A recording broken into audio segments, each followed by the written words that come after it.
bir padişah varmış. Bir padişah 3 tane vezirini çağırıyor. 3 tane vezirin eline o kamır kanar yalı kite veriptir. Otam o vezirlere tapşırdı diye. Ve de ilerleke men duran bağım. Şu bağdan ta ikinin akşama çellim her vakt doldur. Gidip şu kiteni doldurup mivodan mangar gelmeli. Otam näme ya Cenab padişah ondan sonra etçek işim elimizde aydarını etti. 3 nefer görende hemmesi 3 adam da şu ve camiada ne kadar adam yaşak gelip ya. Ama näme fark etiyor? Amal fark etiyor. Amala fark veren zat näme? Adamların düşümü. Vakti negereş ütkete, tefekkür ütkete, şu zaman kıbalına, cahan bini, şu dünya ne için geliptir? Ne için yaşap yet? Maksat nämeligi adamların vücuduna ütkete, vaktat maksat yokluk yüreğe cayleşip de tefekkür ütkete, adamın näme fark etiyor? Amalı fark etiyor. Yoksa görende bir adam.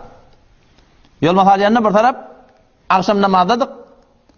O zaman ağam, adına hiç vermeyin benden. Adamsı, akşam namazdan sonra palanin önüne sadaka var. Şuna barmalı başlayacak oluyor.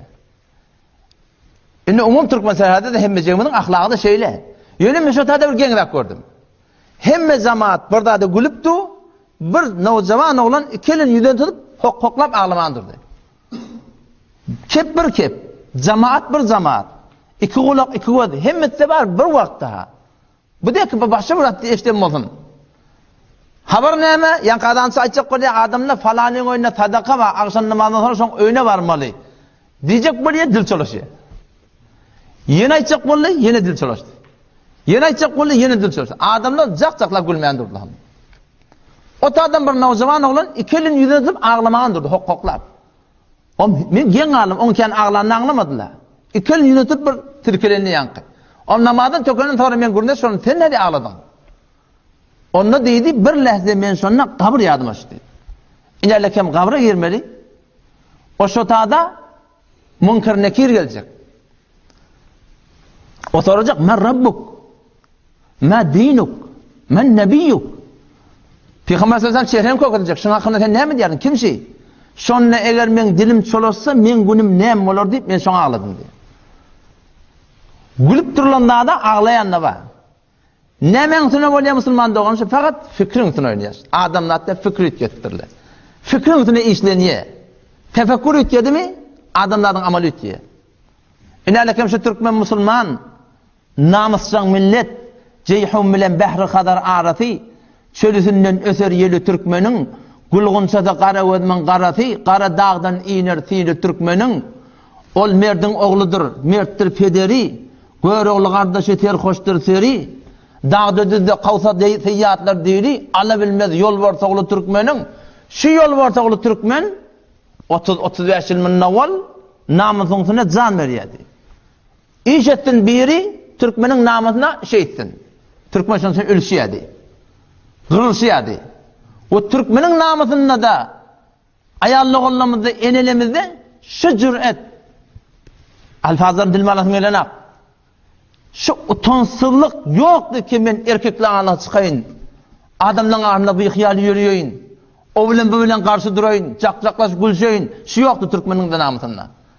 Ama şu 30-35 yılın içinde Şiresana hay guruhun içinden, internetin içinden, mahbaran içinden, mubtezel CD'lerin içinden, mubtezel navarların içinden bizim üstümüzde näme oldu? Näme? Bize şu egin başladı ki şu var gelip dur camada hemmecem sonra narahat. Şunu tayaklap giydirdiler mi? Yencik giydirdiler mi? Tönlek giydirdiler mi? Tevuk giydirdiler mi? Yok, hiç sat yok.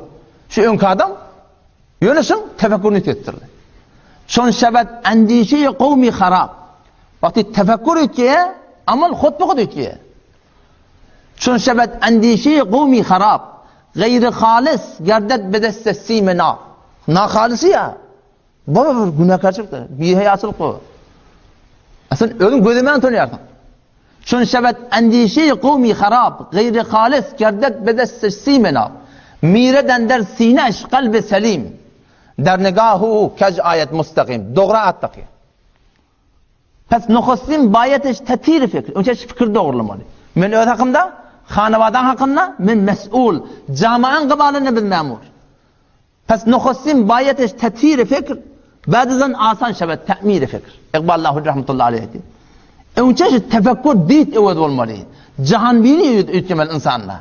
Ne göre yutkemal? Ne zaman ya bir kefa o gülüp tu bir cemaat o da ikili yüz ağlap tu. Ne mi? Şun enderunnak tefekkür Müslümandan fark ettir.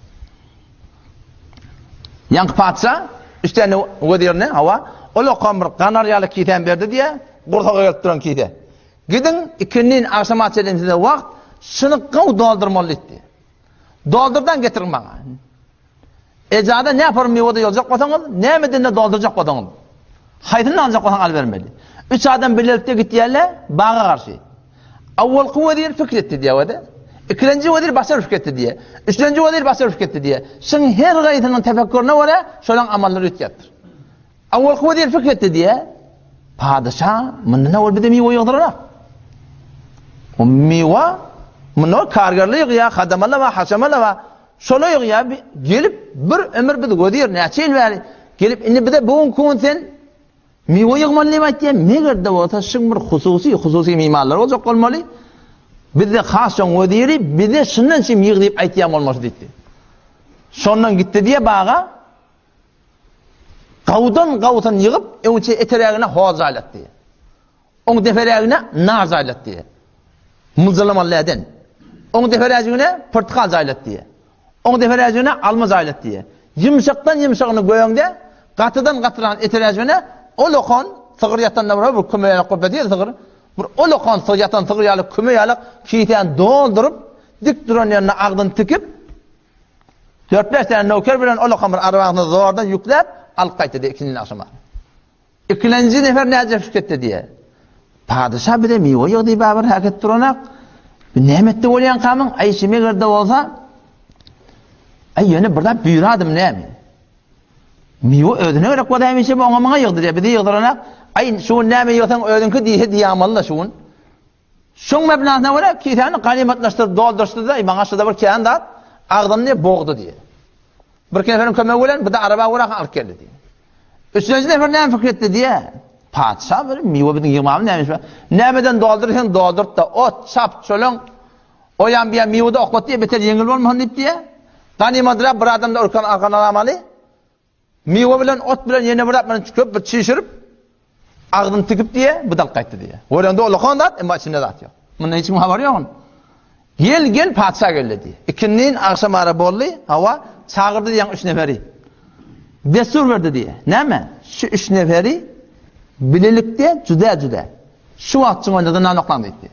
Yöne diye her gaytın kiyfetinle öldürülen oyun diye. Ne çoğutladığından bulmuş? 3 aydından bulmuş diye. O zaman onun ikriyarlığı o dinlem etmedi. O kiyten dolduran adam o kaygısı sabit kadamdu. Kiyten dolduruptur. Kiyte yanına. O lokon kanaryalı kiyte dolca meyve. İkinci yine bunlar rengi tarallı. Ganimatlaştırıptır da o üçüncüde kulen renk pet kalmadı. Saman, suman, ağır verin doldursun. Yenilecekler görende bir şeyle buradadır. Ektil okladı ya. Ot çatçınına dolduran adam bir ayda devam etmedi. Ganimatlaştırdı. Günne burada çıkıp, tökündür yok tatlılar. İkinci nefer 45 gün 50 gün devam taptı diye. O da yok kaldı diye. Üçüncü nefer 3 aydan sonra açarlarına şaha deşen gül inelekim 50 nemel otuydu. Bu bir kısa Müslüman doğan menetin şu dünyada her kim öl kilidini dolduruyor. Men hakikatte sizin şeyim öyle mi?